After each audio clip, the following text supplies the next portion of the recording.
बिल्कुल जैसे गिद्ध देखता है ना, तो ये गिद्ध दृष्टि से ये देखते रहते हैं कहाँ आपदा आने वाली है, वहीं अवसर ढूंढते हैं। शुरू हो चुके हैं, अरावली बचाओ प्रदर्शन शुरू हो चुके हैं। वो तो प्रदर्शन होंगे साहब, अभी क्या है आगे आप देखो, और जो है और प्रदर्शन होंगे। मुझे तो ये लग रहा है जो है कि ऐसा ही ना हो कि ये कहीं जो डिसीजन इन्होंने करवाया ये इनकी गले की फांस न बन जाए, क्योंकि भाई प्रकृति के साथ जब इतनी बड़ी छेड़छाड़ करोगे आप, तो जैसी घटनाएं उत्तराखंड में हो रही हैं वैसी घटनाएं दिल्ली में भी हो सकती हैं। तो ये तो जानबूझ के लोगों को मुसीबत में डालने जा रही है बीजेपी सरकार। लेकिन विपक्ष क्या कर रहा है? फिर विपक्ष मजबूती के साथ आवाज क्यों नहीं उठाता? देखिए, विपक्ष पे आप तोहमत मत लगाइए। विपक्ष का काम है कि हर जो भी काम ये सरकार जनता के विरोध में कर रही है, जो भी डिसीजन का जनहितैषी नहीं है, उसको मुखर तरीके से उठाना। तो विपक्ष तो अपने काम को बड़े उससे कर रहा है। ये तो हमारा जो जिसको आप मेन मीडिया कहते हैं ना, या जिसको आप क्या कहना चाहिए मुख्य धारा की मीडिया कहते हैं, ये गद्दारी कर रहा है। जो पहाड़ियां हैं उनको सुप्रीम कोर्ट ने 100 मीटर से कम जिसकी ऊंचाई है उसे पहाड़ मानने से इनकार कर दिया है। देखिए, जुडिशरी अब जो है पूर्ण रूपेण सरकार के दबाव में आ गई है। ये वही जुडिशरी है जिसने कभी वहाँ खनन पर रोक लगाई थी, और अब आप देखिए कि धीरे धीरे जो देश की खनिज संपदा है इस पर इनकी नज़र पड़ गई है। तो ये सरकार ने अपने हिसाब से निर्णय दिलवाया है। इसमें केवल और केवल आप जो है न्यायपालिका को दोषी मत ठहराइए। ये सरकार का काम होता है कि पक्ष रखे अच्छे तरीके से। तो ये सरकार नहीं चाह रही, इस सरकार की उस पर नज़र पड़ गई है, और ये देखना जल्दी ही जो है जो इनका चहेता उद्योगपति होगा। तो अब क्या सरकार के लोग गैस सिलेंडर लेके, ऑक्सीजन का सिलेंडर लेके घूमे कराएंगे? ना, ये सरकार के लोग तो आप इनकी थोड़ी सी उसमें जाइए, तह में जाइए। ये तो हमेशा देश के लोगों को क्राइसिस में रखना चाहते हैं। क्यों रखना चाहते हैं? कि लोग अपनी उसी में उलझे रहें। अपनी जो रोज की ज़रूरतें हैं, कैसे हम जिंदा रहेंगे, कैसे हम सरवाइव करेंगे, इसी में उलझे रहें। सरकार की तरफ न देखें कि ये मोदी जी क्या कर रहे हैं, ये अमित शाह जी क्या कर रहे हैं, उधर नजर न चली जाए दिल्ली की तरफ उनकी। तो ये जानबूझ के पब्लिक को वहीं फंसाए रखना चाहते हैं कि आप इसी में उलझे रहिए। शासन करना हमारा काम है, हम शासन कर रहे हैं, आप शासन पर सवाल मत उठाइए। अरावली के खिलाफ जो कोर्ट का निर्णय आया है, तो इससे इन पे क्या फर्क पड़ने वाला है? इस पे तो सब लोगों पे ही फर्क पड़ेगा भाई। जो राजनीतिक के लोग हैं उन पे भी तो फर्क पड़ेगा। अगर पहाड़ हटेंगे तो कहीं ना कहीं गर्म हवाएं वो इधर की तरफ आएंगी, एनसीआर की तरफ भी आएंगी, और पर्यावरण पे इसका बहुत ज्यादा विपरीत असर पड़ेगा। लुटियन जोन में जितने ये रह रहे हैं मंत्री, सांसद, इनके यहाँ चले जाइए आप, मिनिमम 10-10 एसी लगे इनके यहाँ, तो इनकी सेहत पर तो फर्क पड़ ही रहा है। अभी चले जाइए, हमारे यहाँ एयर इतनी पॉल्यूटेड हो गई है कि नॉर्मल आदमी, लगभग ये कहना है जो इस फील्ड के एक्सपर्ट हैं, कि 50 सिगरेट के बराबर धुआं कंज्यूम कर रहा है, लेकिन सरकार पर कोई फर्क नहीं पड़ा है। तो सरकार तो आपदा में अवसर शुरू से ढूंढती रही है, और प्रधानमंत्री जी ये तो चीख चीख के कहते रहे कि हम तो आपदा में अवसर ढूंढते हैं। तो इन्हें कोई न कोई इसमें अवसर दिखाई दे रहा होगा। आप ये निश्चित मानिए, ये तो बिल्कुल जैसे गिद्ध देखता है ना, तो ये गिद्ध दृष्टि से ये देखते रहते हैं कहाँ आपदा आने वाली है, वहीं अवसर ढूंढते हैं। शुरू हो चुके हैं, अरावली बचाओ प्रदर्शन शुरू हो चुके हैं। वो तो प्रदर्शन होंगे साहब, अभी क्या है आगे आप देखो, और जो है और प्रदर्शन होंगे। मुझे तो ये लग रहा है जो है कि ऐसा ही ना हो कि ये कहीं जो डिसीजन इन्होंने करवाया ये इनकी गले की फांस न बन जाए, क्योंकि भाई प्रकृति के साथ जब इतनी बड़ी छेड़छाड़ करोगे आप, तो जैसी घटनाएं उत्तराखंड में हो रही हैं वैसी घटनाएं दिल्ली में भी हो सकती हैं। तो ये तो जानबूझ के लोगों को मुसीबत में डालने जा रही है बीजेपी सरकार। लेकिन विपक्ष क्या कर रहा है? फिर विपक्ष मजबूती के साथ आवाज क्यों नहीं उठाता?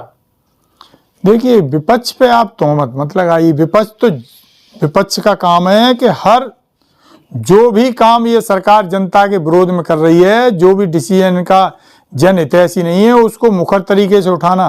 तो विपक्ष तो अपने काम को बड़े उससे कर रहा है। ये तो हमारा जो जिसको आप मेन मीडिया कहते हैं ना, या जिसको आप क्या कहना चाहिए मुख्य धारा की मीडिया कहते हैं, ये गद्दारी कर रहा है देश के लोगों के साथ।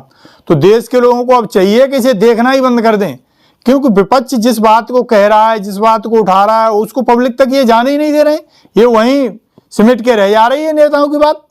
तो ये तो जानबूझ के जो मेन मीडिया ये दबा रहा है मुद्दे को, नहीं तो मुद्दा आज कहीं से कहीं पहुंच जाता। तो विपक्ष को भी तो मुद्दा उठाना पड़ेगा ना। अगर मानो लोगों में जागृति जब तो आएगी जब विपक्ष मुद्दे को उठाएगा। अगर ये गलत कर रहे हैं तो विपक्ष का काम बनता है, उनकी जिम्मेदारी बनती है कि वो मुद्दे को उठाएं।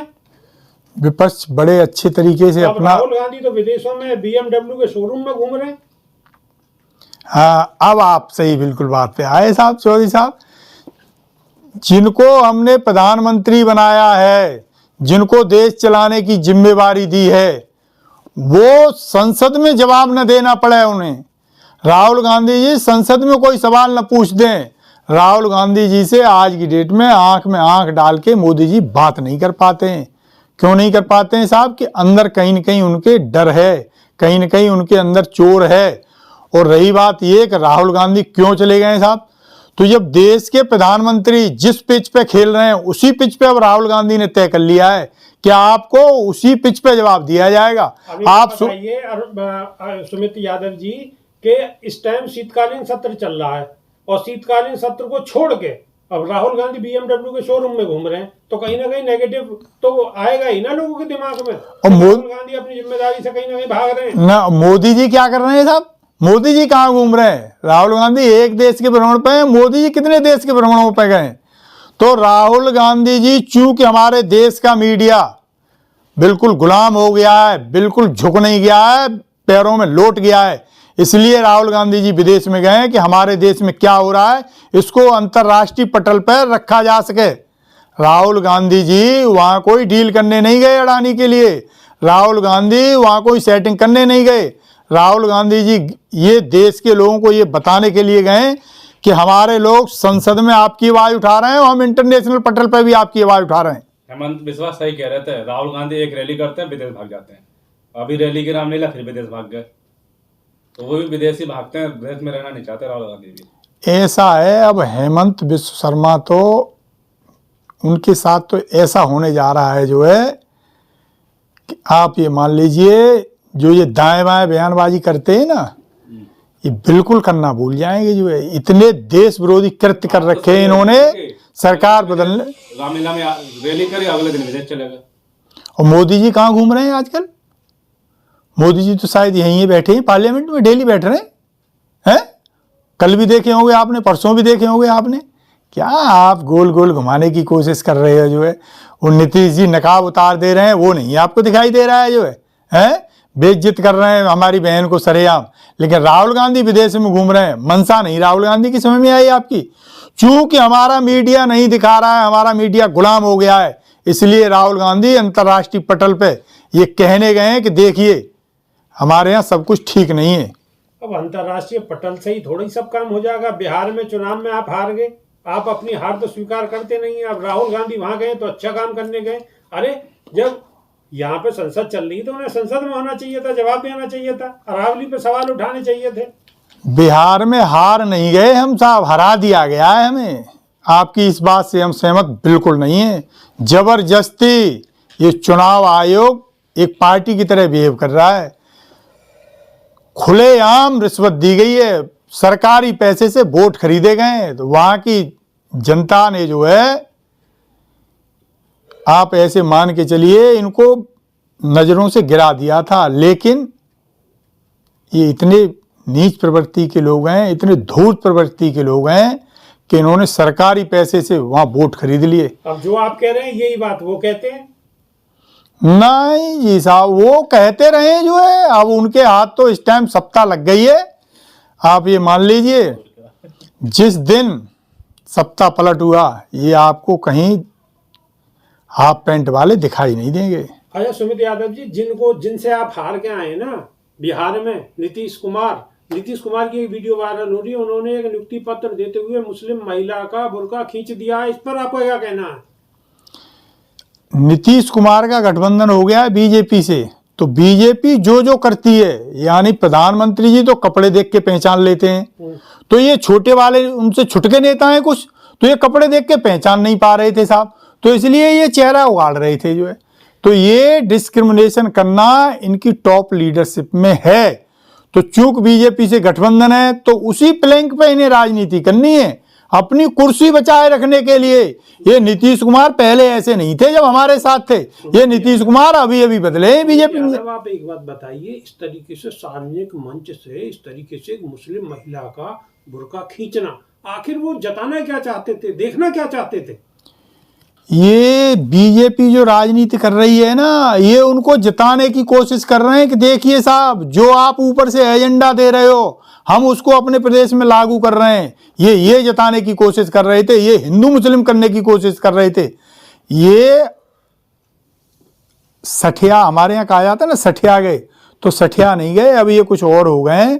तो हम तो इनसे यही नेक राय देंगे बीजेपी वालों को कि अब इनका कहीं अच्छे हॉस्पिटल में इलाज कराइए, नहीं तो अब ये देश की तौहीन कर रहे हैं। अब ये मुद्दा अंतर्राष्ट्रीय पटल पर उठ रहा है, वहाँ ये प्रश्न चिन्ह लगाया जा रहा है कि उत्तर प्रदेश तो छोड़िए, अब बिहार सरकार भी उत्तर प्रदेश के कदमों पे चल रही है।